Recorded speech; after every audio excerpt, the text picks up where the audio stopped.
Yeah, that body's a blessing, girl. I ain't tryna pressure her. She messed with the temperature. Hard road this. Please like subscribe and share this video और please video and तक देखिएगा।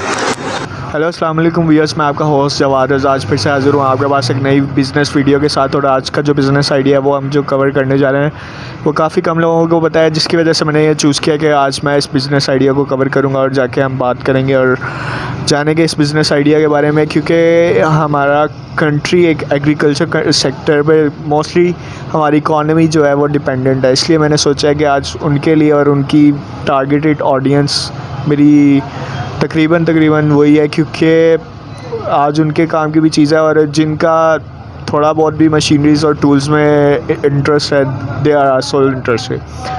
तो सबसे पहले तो अस्सलाम वालेकुम। जी वालेकुम अस्सलाम। सर आपका नेम? जी मेरा नाम मालिक है। तो आप मुझे बताइएगा कि आप कब से ये काम कर रहे हैं और कैसे इस इंडस्ट्री में एंटर हुआ है? हम लोग ये काम पिछले 30-40 साल से कर रहे हैं और इसी मार्केट के जो चंद शुरू में लोग काम करने वाले हैं उन्हीं में से हम लोग एक हैं। हम लोगों ने पावर मशीनरी से ये काम स्टार्ट किया था, फिर जैसे जैसे कोई ट्रेंड आते गए हम उसी ट्रेंड को अडॉप्ट करते रहे हैं। अब आजकल चूँकि कंस्ट्रक्शन इंडस्ट्री और एग्रीकल्चर इंडस्ट्री ये दोनों जो है ये बूस्ट कर रही हैं, तो हम मेनली जो है वो कंस्ट्रक्शन और एग्रीकल्चर जो मशीनरी है ना उसमें हम डील कर रहे हैं। तो ये प्रोडक्शन आप लोग खुद करते हैं या इंपोर्ट करते हैं किसी कंट्री से? कुछ चीज़ें हैं जो हम चाइना से मंगवाते हैं और बहुत छोटी सी क्वांटिटी जो है वो हम लोकली परचेज़ करते हैं। वैसे हम बेसिकली जो कि इंपोर्टर हैं, हमारी जितनी मशीनरी है वो सारी चाइना ओरिजिन से है, कुछ यूके ओरिजिन से भी है, जापान से है, थाईलैंड ओरिजिन से है। तो आप मुझे ये गाइड कीजिएगा कि आपके पास कौन कौन सी प्रोडक्ट लाइन है जो कि आप सेल करते हैं और जो आपकी टारगेट ऑडियंसेस हैं? हमारा चूँकि मेनली हम लोग अभी आपने थोड़ी देर पहले जैसे खुद बताया कि ये एग्रीकल्चर कंट्री है, तो हमारा फोकस भी इसी के ऊपर ही है। हमारी जो 60% जो है वो काम हम एग्रीकल्चरल मशीनरी पे ही कर रहे हैं। अब चूँकि ये जो नई गवर्नमेंट आई है इसने कुछ कंस्ट्रक्शन को भी साथ सपोर्ट करना शुरू किया है, तो इसलिए अब हम कंस्ट्रक्शन मशीनरी जो है वो भी इंपोर्ट कर रहे हैं। और कंस्ट्रक्शन में लोकली मैन्युफैक्चरर कम चीज़ें आती हैं, एग्रीकल्चर में ज़्यादा आती हैं, इसलिए एग्रीकल्चर में कुछ लोकल है कुछ इम्पोर्टेड है। तो आपको जो एग्रीकल्चर और फार्मर्स रिलेटेड फील्ड तक जो आपकी टारगेट ऑडियंस है उस तक पहुंचने में आपको कुछ हर्डल्स फेस नहीं होती, क्योंकि ये तो एक सिटी है जहां पे आप बैठे हुए हैं? हाँ जी बिल्कुल। एक्चुअली हम लोग जो है वो एक डीलर नेटवर्क के साथ काम कर रहे हैं। ऑल ओवर पाकिस्तान जो है वो हमारे हर बड़े छोटे शहर में डीलर्स मौजूद हैं। अदरवाइज़ सारे पाकिस्तान को पता है कि ये एक बड़ी मार्केट है और सब लोग इसी तरफ ही आते हैं। तो वैसे भी आपको बताया कि हमारी इस्टेब्लिशमेंट जो है वो 30-35 साल पहले की है, तो अब हमें इतना नहीं उसमें है। अब हमारे डीलर्स जो हैं वो हमसे ज़्यादा काम कर रहे हैं। अच्छा, आप मुझे ये गाइड कीजिएगा कि अगर कोई यंगस्टर आज उसका माइंड बनता है कि मैं अपनी कंट्री मतलब कि अपने पेरेंट्स के काम के लिए या किसी भी काम के लिए जो आप काम कर रहे हैं आपको आइडियलाइज़ करते हुए वो कहे कि मैं इस इंडस्ट्री में एंटर होता हूँ, और उसको कितना कैपिटल चाहिए, क्या एक्सपीरियंसेस चाहिए, क्या क्या आपके मुताबिक उसे ट्रेंड होने के लिए क्या क्या होना चाहिए उसमें? एक्चुअली ये जो फील्ड है बिज़नेस फील्ड है, इसमें तो डेली कुछ ना कुछ आपको नया मिलता है।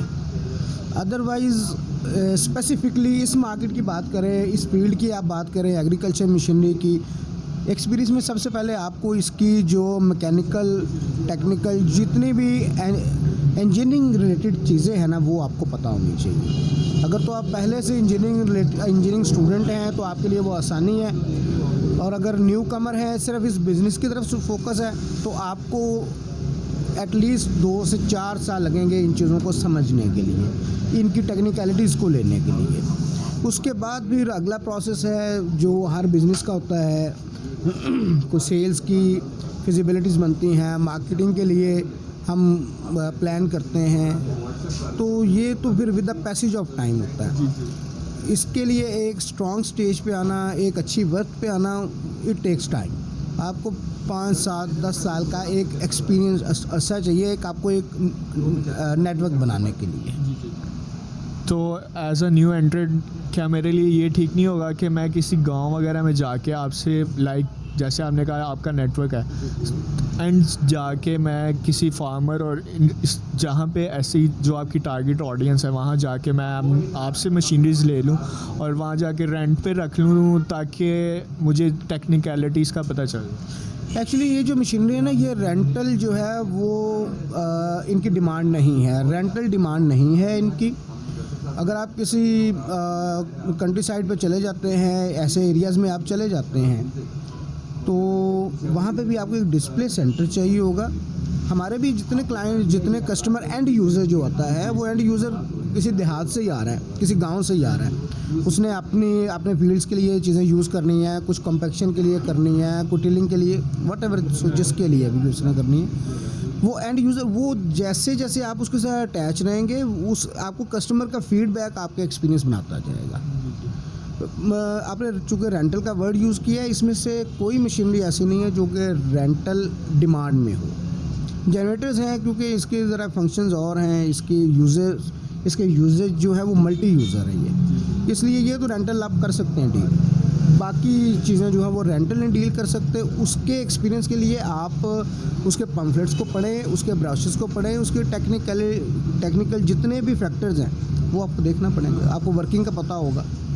और जिस तरह आप एक चैनल ऑपरेट कर रहे हैं, इसी तरह अब तो काफ़ी चैनल्स, मतलब यूट्यूब के ऊपर वीडियोस हैं, हमारे अपने लिंक्स पड़े हुए हैं यूट्यूब के ऊपर, ये मशीनें वर्किंग करते दिखा रहे हैं। तो आप इन्हीं चीज़ों की वर्किंग से ही एक्सपीरियंस गेन कर सकते हैं, या कस्टमर फीडबैक से आप ले सकते हैं। जी लास्ट पे आप मुझे जो यंगस्टर्स हैं जो आपको आइडियलाइज़ करते हैं या बिज़नेस को आइडियलाइज़ करते हैं, उनके लिए एक एडवाइस कर दें काइंडली। एडवाइस ये है कि आप जो भी करें बस उसको मेहनत के साथ कीजिए, आप कामयाब हो जाएंगे इंशाल्लाह ताला। ये जो आप कर रहे हैं इसको भी डिवोशन के साथ, नए आइडियाज़ के साथ करेंगे, इंशाल्लाह आपका चैनल भी कामयाब हो जाएगा। अगर आप कोई इस तरह की फील्ड में काम करना चाह रहे हैं तो उसमें भी आपको टाइम एटलीस्ट पूरा देना पड़ेगा, और टाइम के साथ अपनी डिवोशन सारी देना पड़ेगी। इंशाल्लाह you will get the success. Thank you so much sir.